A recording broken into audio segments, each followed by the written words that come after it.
Raas enterprises season 3 ಮುಕ್ತಾಯ ಆಗಿದೆ. Season 4 ಮುಕ್ತಾಯ ಆಗ್ತಾ ಇದೆ. ಸೀಸನ್ 5 ವಿಶೇಷತೆ ಏನು ಗೊತ್ತಾ?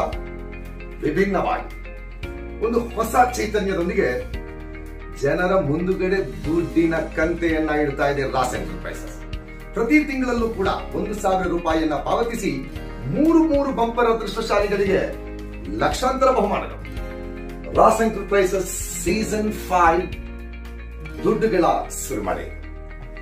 ಪ್ರಥಮ ಕಂತಿನಲ್ಲಿ 3 ಬಂಪರ್ ಅದೃಷ್ಟಶಾಲಿಗಳು. ಪ್ರಥಮ ಅದೃಷ್ಟಶಾಲಿಗೆ 1,00,000 ರೂಪಾಯಿ.